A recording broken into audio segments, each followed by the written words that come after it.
Knowledge is the key to freedom. La connaissance est la clé de la liberté. Mais la clé de la connaissance doit être examinée attentivement. Je pensais autrefois que la connaissance était le pouvoir. Ce n'est pas forcément vrai, car on peut apprendre des choses fausses. Jésus a dit que la seule chose qui peut te rendre libre, ce n'est pas la connaissance en soi, mais la connaissance de la vérité. Il est dangereux d'apprendre ce qui est faux. Certaines personnes sont des experts en erreur. Oui, parle-moi. Ainsi, avoir de la connaissance ne signifie pas forcément être intelligent, car ce que tu as appris peut être faux. Et la chose la plus dangereuse pour une personne, c'est d'avoir une connaissance erronée qu'elle croit être vraie. L'être humain le plus dangereux que j'ai rencontré est celui qui défend avec zèle une erreur. Des gens passionnés, mais dans l'erreur, et cela a causé de grandes tragédies dans l'histoire de l'humanité. La plupart des problèmes du passé viennent de personnes zélées mais trompées. Elles avaient des informations fausses, pensaient qu'elles étaient vraies et les défendaient avec ardeur. Hitler, par exemple, croyait que tous les autres peuples étaient sous-humains et que la race aryenne était la seule véritable race humaine. Cette erreur l'a conduit à massacrer des millions de personnes. Les croisés, qui se disaient chrétiens, étaient dans l'erreur. Ils ont tué des milliers et des milliers de personnes à travers l'Europe à cause d'une erreur théologique, essayant de forcer les gens à venir à Jésus par l'épée. Certains d'entre vous autrefois prêchaient contre le parler en langue, réprimandaient ceux qui le pratiquaient, et aujourd'hui vous le faites plus qu'eux. Ne me regardez pas comme ça. Certains avaient même des versets pour prouver que c'était du diable. Regardez-vous maintenant. C'est incroyable ce que nous faisons avec l'erreur. Nous la défendons farouchement. C'est pourquoi Jésus a dit « La connaissance de la vérité vous rendra libre. » Pas juste la connaissance, mais la vérité. Et la clé de la vérité, c'est qui? Le fabricant. Pourquoi? Parce que le fabricant est le seul à connaître la vérité sur son produit. Tout le monde d'autre ne fait qu'expérimenter, deviner ou donner son opinion. Voilà pourquoi tu ne devrais pas recevoir tes informations de n'importe qui d'autre que le fabricant. Ne crois même pas le revendeur. Il est là pour vendre.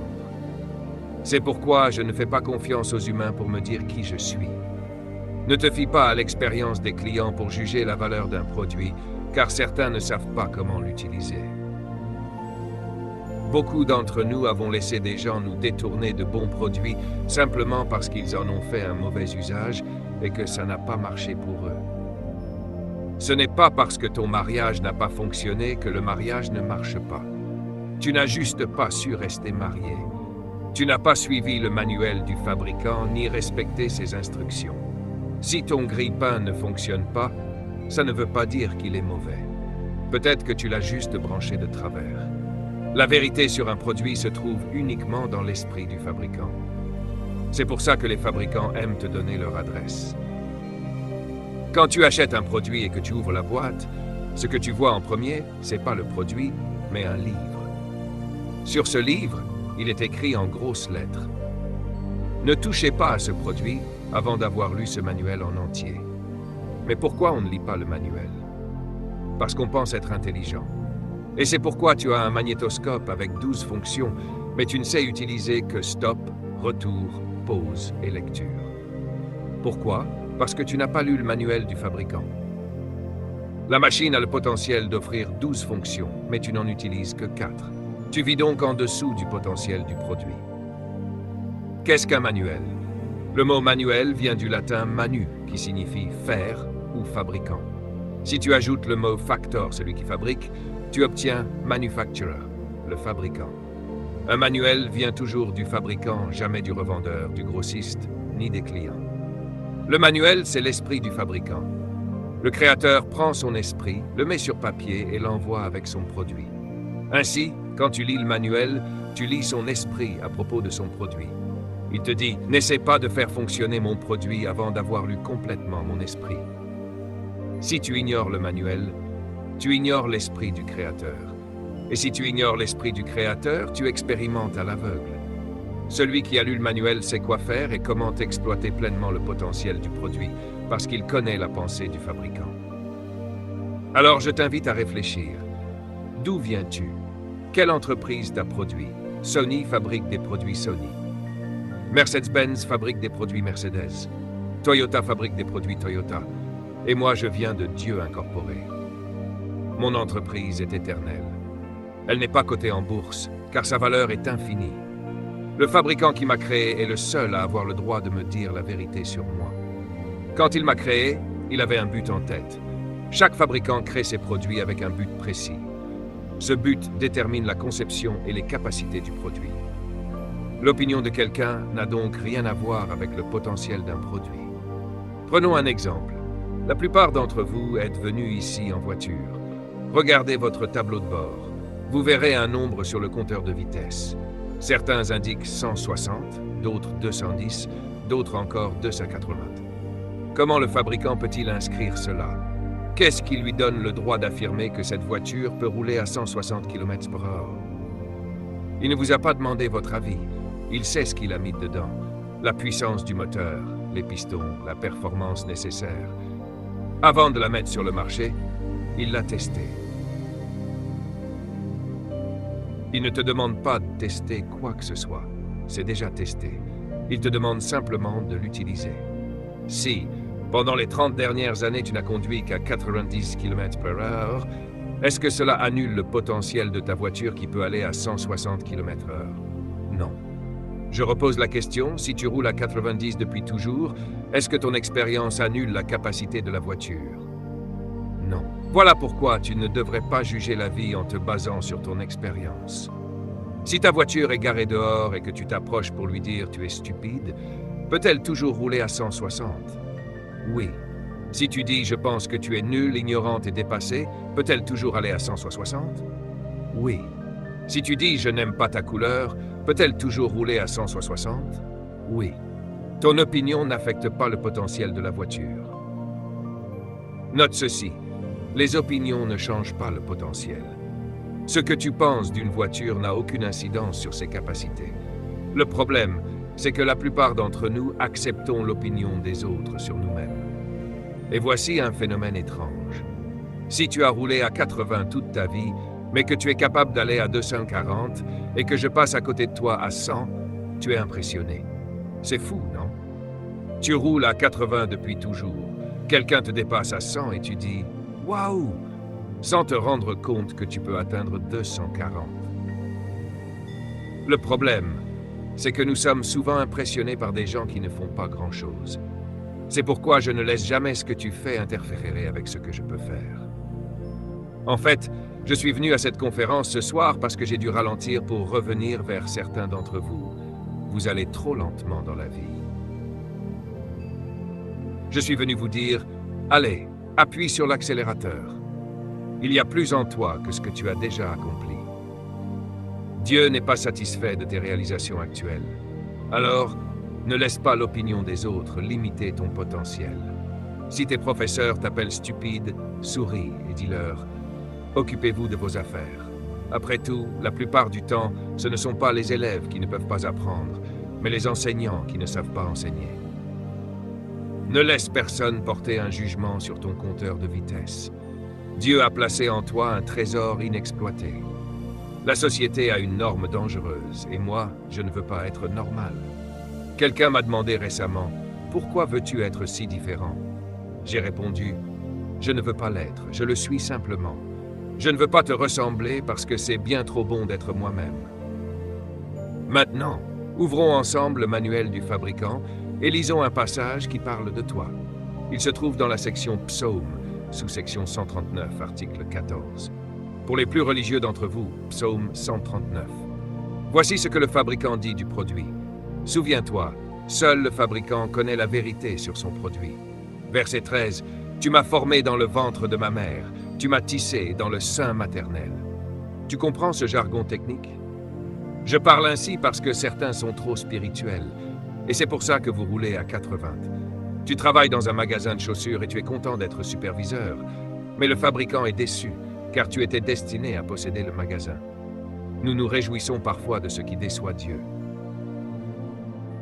Verset 14. Je te loue car je suis une créature si merveilleuse. Tes œuvres sont admirables, et mon âme le reconnaît bien. David dit, je te loue. Il parle au fabricant, merci Créateur de m'avoir fait avec soin. Le mot merveilleusement signifie avec crainte et respect. En hébreu, cela évoque la peur d'un artiste qui ne veut surtout pas faire d'erreur. Quand Dieu t'a façonné, il a pris soin de chaque détail, comme un artiste attentif. Il n'a pas fait d'erreur. Ton nez est parfait, car il est adapté à ton but. Tes pommettes sont exactement comme il faut pour ce que tu étais destiné à accomplir. La texture et la forme de tes cheveux sont liées à ta mission. Arrête donc de détester ton visage. Il a pris du temps pour le créer. Arrête de vouloir ressembler au modèle des magazines. Tu n'es pas un gentleman trimestriel, tu es un gentleman tout le temps.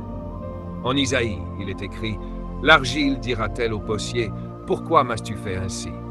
Ne pose pas cette question au fabricant, car il sait des choses que tu ignores et qui nécessitaient que tu sois exactement comme tu es. Ta taille est parfaite. Si tu es grande, marche avec fierté, c'est lié à ton but. Il a choisi avec soin le ventre dans lequel tu allais être formé. Si tu es noir, blanc, jaune ou métis, c'est exactement ce qu'il voulait. Dis à ton voisin, je suis parfait pour ce pourquoi je suis né, et qu'il s'occupe de ses affaires. Il m'a tissé dans le ventre de ma mère, et je suis façonné avec crainte et respect. Le fabricant dit, tu es merveilleusement fait. Écris le mot merveilleux. Je veux te montrer à quel point on ne prend parfois pas le temps d'étudier un mot. Le mot merveilleux est en réalité composé de deux mots. C'est une construction grammaticale. Parce que le mot hébreu était si riche et complexe qu'il a fallu utiliser deux mots anglais pour le traduire. Je suis merveilleux signifie que lorsqu'il m'a façonné, conçu et qu'il a soigneusement achevé mon être, en ajoutant chaque détail, la Bible dit qu'à la fin, j'étais plein de merveilles. Cela veut dire que lorsque je marche dans une pièce, je devrais susciter l'émerveillement. Waouh, regarde ça. Dis à ton voisin, je suis merveilleux. Dis-lui encore, je sais que tu t'émerveilles à propos de moi. Applaudis, tu vois ce que je veux dire. Je suis censé être impressionnant. Si quelqu'un n'aime pas tes cheveux, dis-lui, c'est une merveille ici. Ce n'est pas qu'il n'aime pas, c'est juste qu'il s'émerveille à ce sujet. Je suis plein de merveilles. Tu ne peux pas me cerner. Tu ne sais pas ce que je vais faire ensuite. Pourquoi? Parce que je suis plein de merveilles. Quand tu crois que j'ai échoué, le lendemain, je réussis. Je t'émerveille. Quand tu pensais que j'avais abandonné, je recommence. Je t'émerveille encore. Oui, mon ami, je ne comprends pas pourquoi tout le monde ne rit pas aussi. Dis à ton voisin, je suis merveilleux. Je suis merveilleux. Je suis merveilleux. Je suis merveilleux. Laisse-moi te dire quelque chose. Il y a des gens qui croient qu'ils doivent ressembler aux autres pour être quelqu'un. Pourquoi vouloir être comme quelqu'un d'autre alors que tu es un original? C'est ennuyeux d'être comme les autres, de s'habiller comme les autres. Quand tu vas dans un magasin, tu remarques que les vêtements bon marché sont tous identiques. Des rayons entiers avec les mêmes modèles. Ça, c'est du bon marché. Laisse-moi le redire, si tu trouves 10 robes exactement pareilles, elles sont bon marché. Mais quand tu vas dans une grande maison comme Lord & Taylor et que tu vois une robe en vitrine à $5 000, il y a une raison à ce prix. Quand tu la portes, personne d'autre ne l'a. Quand tu coupes tes cheveux pour ressembler à MC Hammer, tu rabaisses ta tête. Quand tu veux t'habiller comme Marilyn Monroe, pauvre femme, tu te dévalorises. Quand tu arrives quelque part, on devrait se dire « D'où sort-elle, celle-là » La prochaine fois quelqu'un te dit « Je n'aime pas ta robe », réponds « Je ne l'ai pas mise pour que tu l'aimes. C'est ma robe. Moi, je l'aime. » C'est incroyable de voir comment certaines femmes font du shopping. Les hommes aussi, parfois. Tu peux toujours repérer ceux qui ont une faible estime d'eux-mêmes. Ils emmènent une troupe entière avec eux pour acheter un vêtement. Tu vois quelque chose qui te plaît. Tu l'essayes, tu aimes, mais au lieu de te faire confiance, tu demandes « Qu'en pensez-vous » Et si ton ami dit « J'aime pas », tu réponds « Moi non plus » et tu le reposes. Dis à ton voisin « Sois toi-même ». Merveilleusement fait. Et le mot suivant me plaît encore plus. Merveilleuses sont les œuvres de tes mains. Tout le monde dit merveilleux. Allez, ressens-le. Merveilleux. Écris le mot merveilleux. Il vient du mot merveille. Ce que Dieu a produit est censé faire s'émerveiller les gens. L'an dernier, à l'aéroport d'Atlanta, j'ai vu 6 jeunes hommes marcher ensemble, tous exactement pareils. Même coupe de cheveux, même pantalon baggy, même démarche. C'était absurde. Je me suis dit, pourquoi vouloir se perdre dans la masse? Tu es trop précieux pour disparaître derrière la personnalité des autres. Parents, arrêtez de comparer vos enfants. Pourquoi tu n'es pas comme Jean? Taisez-vous, il est différent de Jean. Oui, c'est de la bonne prédication, et vous n'avez encore rien entendu. Merveilleuses sont les œuvres de tes mains, et mon âme le sait bien. C'est ça le plus puissant. Mon âme le sait. Je n'ai pas besoin d'un magazine pour me dire que je suis merveilleux. Pas besoin de psychologue pour me dire que je suis formidable. Pas besoin que quelqu'un me dise que je suis beau. Mon âme le sait. Si tu ne le sais pas par toi-même, tu iras chercher l'affirmation ailleurs. Et crois-moi, si tu demandes aux autres qui tu es, ils ne te donneront jamais plus que ce qu'ils sont eux-mêmes. Voilà pourquoi tu dois découvrir ton propre trésor. Les versets suivants sont lourds de sens. Dieu dit, « Quand j'étais façonné dans le ventre de ma mère, tes yeux me voyaient déjà. » Dès la rencontre de la semence et de l'ovule, ses yeux étaient là et ne m'ont jamais quitté. Cela veut dire qu'il y a une chose que Dieu observe toujours, une femme enceinte. Quand tu vas faire un avortement, tout le ciel est aux premières loges. Dieu regarde personnellement le potentiel incroyable que tu es en train de détruire. Tu ne sais pas qui tu portes. Et si Marie avait avorté, heureusement, la mère de Moïse a sauvé son bébé. Dans ce panier, il y avait la Genèse, l'Exode, le Lévitique, les Nombres, le Deutéronome et les 10 commandements. Dis à ton voisin, tu ne sais pas qui tu portes. Cet enfant rebelle aujourd'hui, cette fille qui semble s'opposer à tout. Ne l'abandonne pas. Qui aurait cru qu'un tueur en série, un meurtrier notoire, pouvait contenir 1 à 2 Corinthiens, Galates, Éphésiens, Philippiens, Tite, Timothée, Philémon, 3/4 du Nouveau Testament? Tu ne sais jamais qui Dieu est en train de façonner. Je suis heureux que ta mère ne t'ait pas avorté. Et à tout médecin qui pratique l'avortement, la seule raison pour laquelle tu peux le faire, c'est que ta mère ne l'a pas fait sur toi. Verset 16. Tes yeux voyaient mon corps informe, et tous les jours de ma vie étaient déjà écrits dans ton livre avant qu'aucun d'eux n'existe. C'est profond. Avant ma naissance, il y avait déjà un livre fini sur ma vie. Tu n'es pas une erreur, tu es un best-seller en attente de publication. Dieu ne produit jamais d'échecs. Et dans ce livre, tout ce que tu dois accomplir y est déjà inscrit. Le verset suivant dit, « Les pensées que tu as pour moi, Seigneur, sont si extraordinaires que si j'essayais de les compter, elles seraient plus nombreuses que les grains de sable sur le rivage. » En d'autres termes, ce que Dieu a écrit à ton sujet est tellement incroyable que ça dépasse l'imagination des hommes. Les choses que tu es censé accomplir sur cette terre avant de mourir sont si extraordinaires que si Dieu te les révélait dès maintenant, tu lui dirais qu'il ment. Et c'est là tout le problème. Le problème, c'est que tu roules à 90 km/h alors que Dieu veut t'emmener à 260. Et toi, tu dis, ce n'est pas possible d'aller à 260. Tu sais pourquoi tu ne dépasses pas les 90? Je vais te dire pourquoi. Parce que des lois inventées par les hommes t'en empêchent. Et ces lois disent, tu ne peux pas dépasser la limitation de vitesse. La dernière fois que j'ai parlé au fabricant, je lui ai demandé, quelles sont mes possibilités?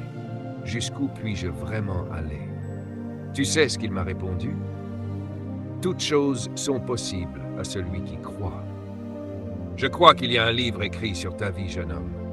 C'est pourquoi tu ne devrais pas te contenter du bulletin scolaire qu'on t'a remis. Ce n'est pas le livre de ta vie. Et quelles sont ces pensées? Lisons le verset 17. Que tes pensées, ô Éternel, me semblent précieuses. Combien elles sont grandes, vastes et merveilleuses. Si je voulais les compter, ce serait comme vouloir compter les grains de sable sur la plage, une tâche impossible. Tu comprends l'esprit de ce qu'il dit? Ce livre sur ta vie contient des informations tellement incroyables qu'elles stupéfieraient tout le monde.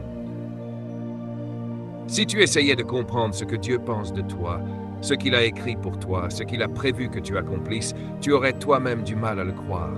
parce que ton conditionnement social et mental t'empêche d'accepter la vision de Dieu.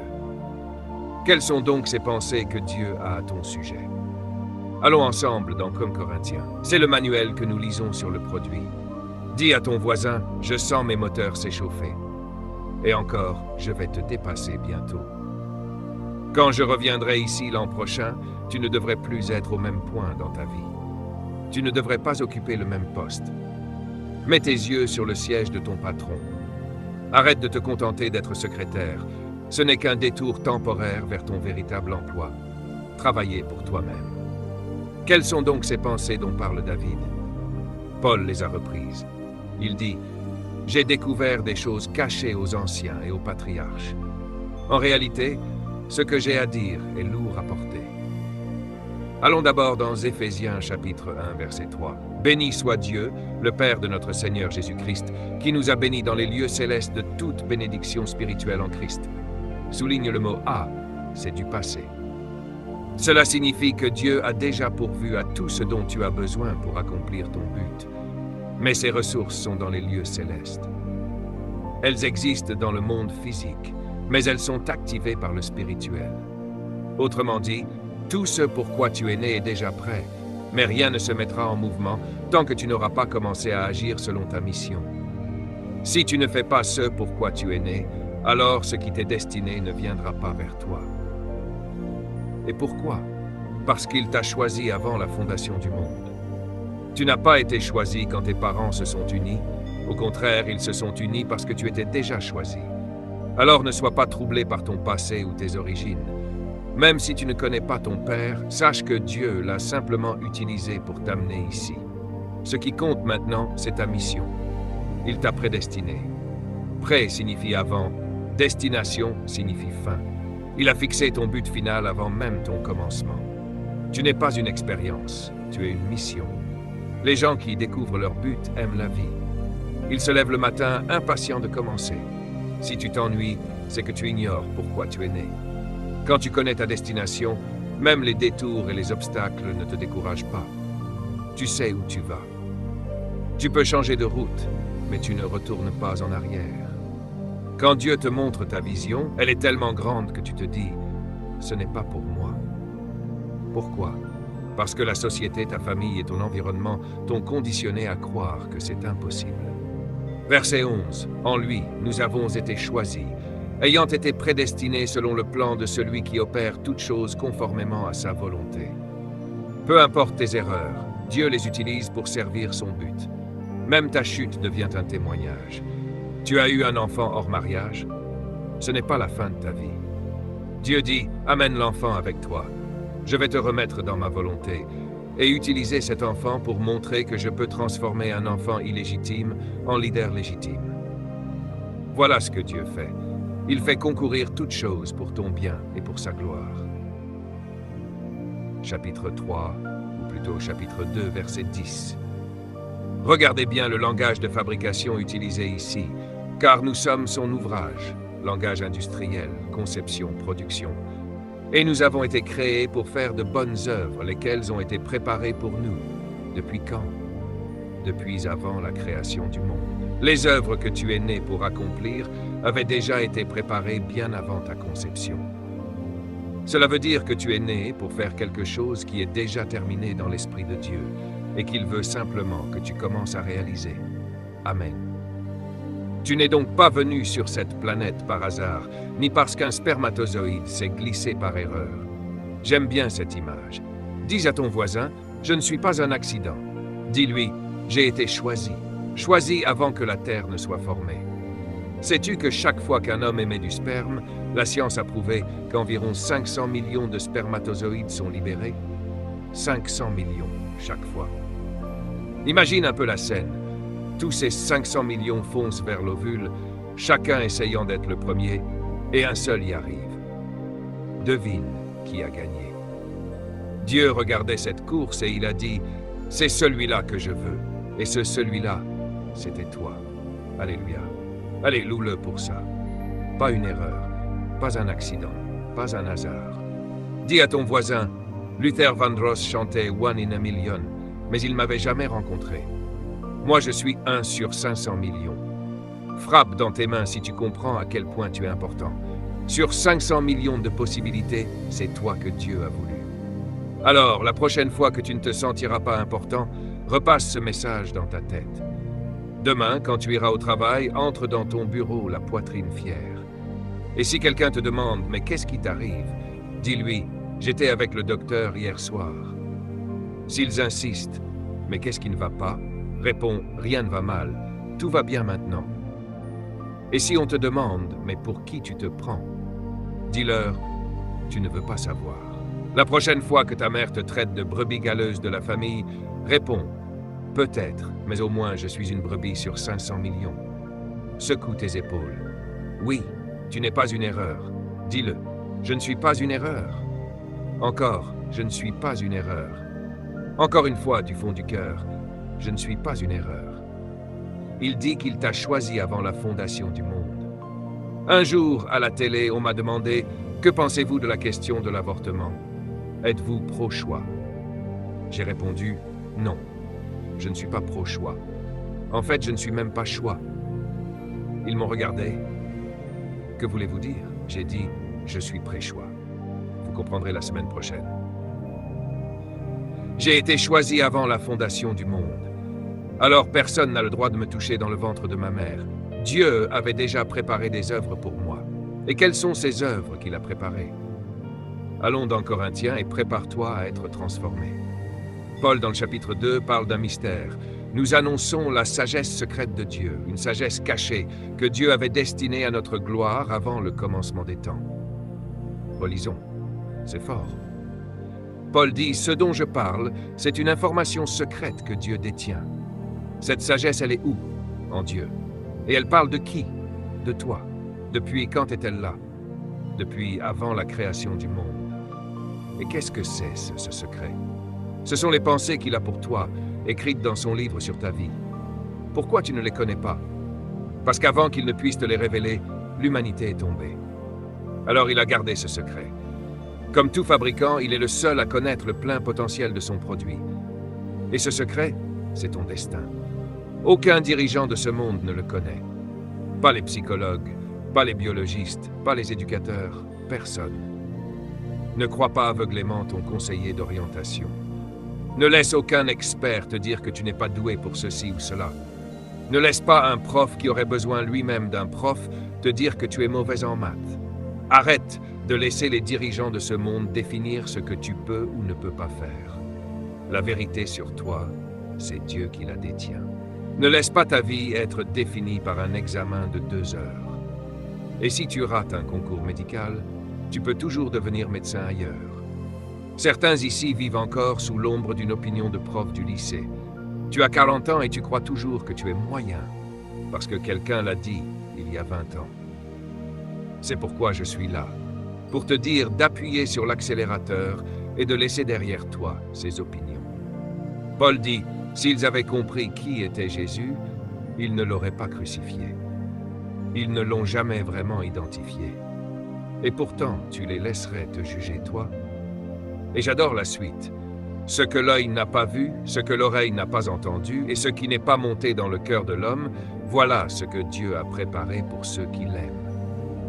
Tout ce qu'on a vu ou entendu de toi jusqu'ici n'est rien comparé à ce que Dieu va faire. Et tu n'es pas trop vieux.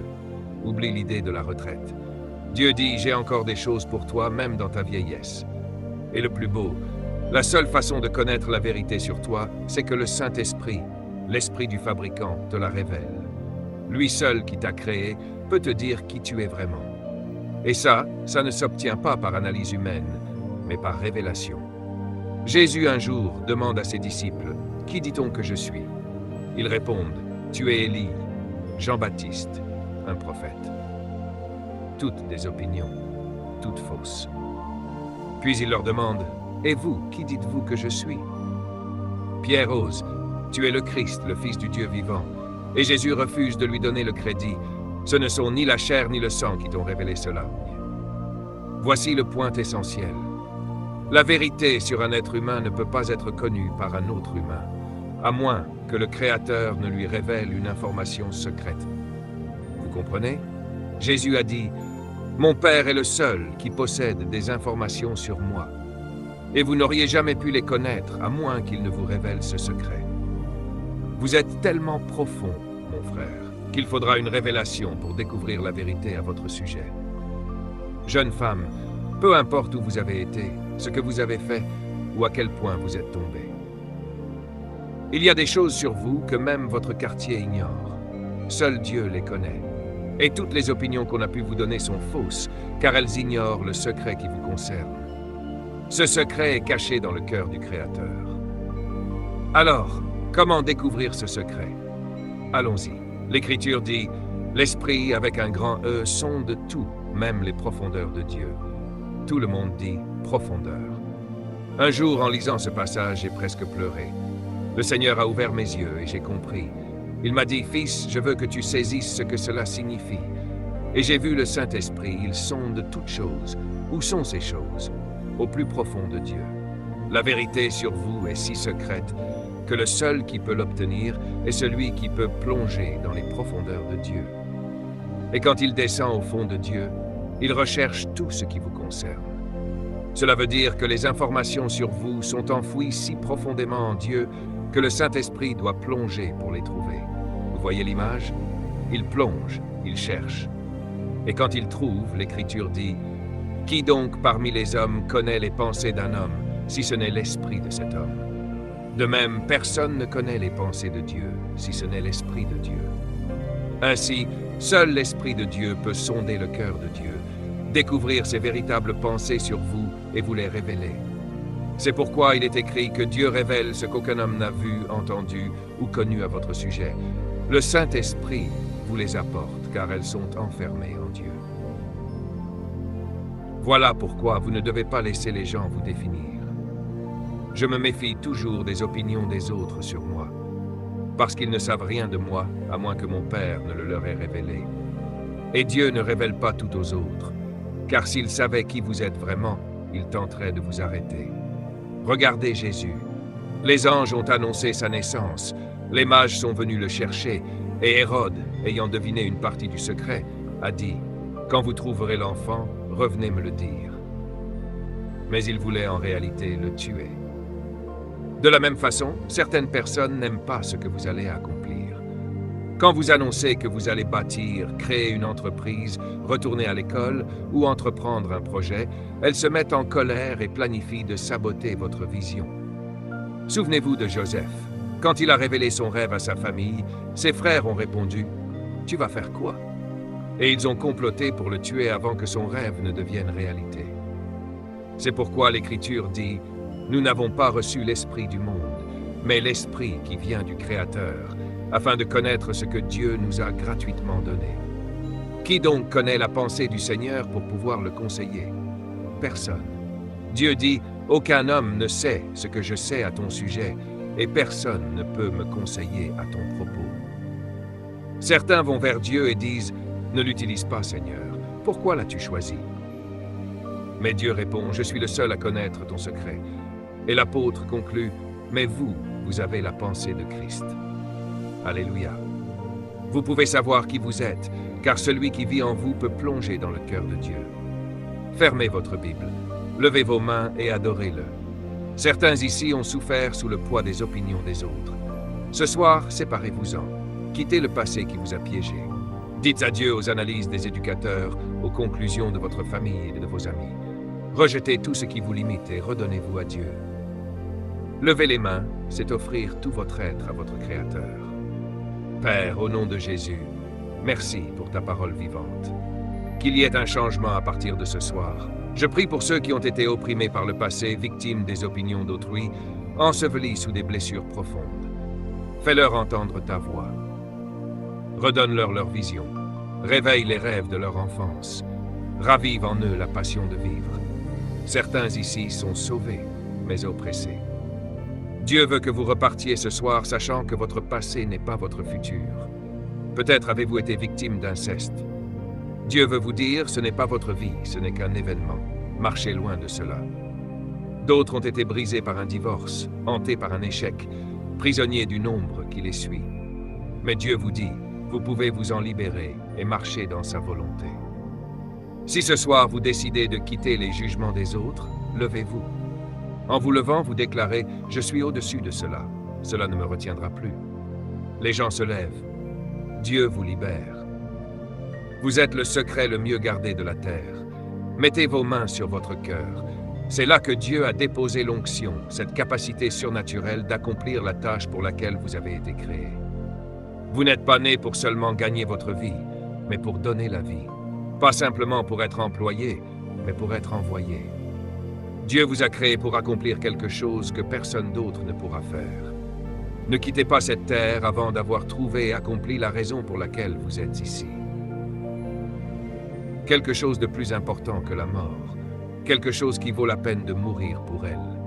C'est ce que Dieu veut, et je sais que tu l'as. Prie cette prière avec moi.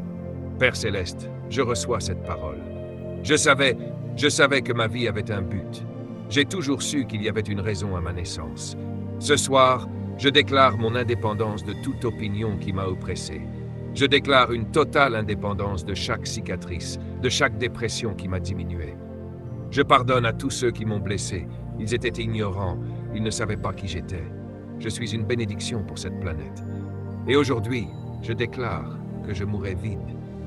Ayant tout donné, lève les mains et adore-le maintenant. Merci Saint-Esprit, merci Saint-Esprit. Adore-le là où tu es. Tout le monde, levez-vous et adorez le Seigneur. Levez vos mains et donnez-lui toute votre vie. Alléluia, nous t'adorons. Ô Saint Fabricant, tu es le Seigneur de nos vies, tu nous as créés, tu nous as façonnés pour ton but, tu nous as donné ton cœur, tu nous as donné la vie pour ta mission. Alléluia. Nous te bénissons, ô Saint. Libère en nous, Seigneur, les dons que tu as enfouis. Nous déclarons ta gloire sur la terre. Alléluia. La présence du Seigneur est toujours là pour confirmer sa parole. Nous allons partir dans l'ordre. Le Seigneur m'a envoyé ici juste pour toi. Il sait exactement ce que tu affrontes, ce avec quoi tu luttes à l'intérieur. Peut-être que tu n'as jamais donné 100% de ta vie au Seigneur. Si tu veux le faire ce soir, avant que nous ne terminions, sors de ton siège et viens te tenir ici. Je vais attendre quelques minutes, moins que ça. Si tu veux te soumettre complètement à sa seigneurie, être sauvé, né de nouveau, racheté, viens vite. Viens, Dieu te bénisse. Jeunes hommes, jeunes femmes, il y a une raison à votre vie. Vous ne pouvez pas être dans la volonté de Dieu sans venir à Dieu d'abord. Venez à Jésus avant de chercher pourquoi vous avez été créé. Peut-être que tu t'es éloigné. Peut-être que tu crois que Dieu ne te reprendra pas. Mais il t'aime encore. Il te pardonne. Reviens à lui ce soir. Demain, quand tu reviendras, tu sauras que tu lui appartiens et nous pourrons avancer vers ce pourquoi tu es né. Dieu te bénisse. Tenez la main de la personne à côté de vous. Remercions Dieu ensemble pour ceux qui sont venus. Ces conseillers derrière vous sont là pour prier avec vous personnellement après la prière collective. Vous qui êtes devant, regardez-moi. Comprenez-vous ce qui a été enseigné ce soir? Vous savez maintenant que vous n'êtes pas une erreur. Dieu vous a donné naissance pour accomplir quelque chose qu'il a prévu. Il y a un livre sur votre vie que Dieu veut voir s'accomplir. Seul le Saint-Esprit peut vous révéler ce but. Jésus a versé son sang pour vous laver, afin que le Saint-Esprit puisse venir habiter en vous et vous révéler les secrets de votre vie. Être né de nouveau, c'est recevoir le Saint-Esprit à l'intérieur. Et son but n'est pas seulement que vous parliez en langue ou que vous dansiez. Le prophète Joël a dit que lorsque l'Esprit viendra, les anciens auront des rêves et les jeunes des visions. Si tu es âgé, il te rendra ton rêve, il ravivera ta passion. Si tu es jeune, il te donnera une vision. Alors tu commenceras à prophétiser, à parler de ce que tu vois. Je vois une école, un bâtiment de 10 étages, je vois une entreprise, un centre pour enfants. C'est ça, la prophétie. Exprimer ce que tu vois dans ton esprit. Dieu va te donner une raison de vivre plus grande que simplement gagner ta vie. Ton travail ne sera plus une fin en soi, mais un moyen pour atteindre ta mission. Tu respires encore? Alors Dieu n'en a pas fini avec toi. Prions.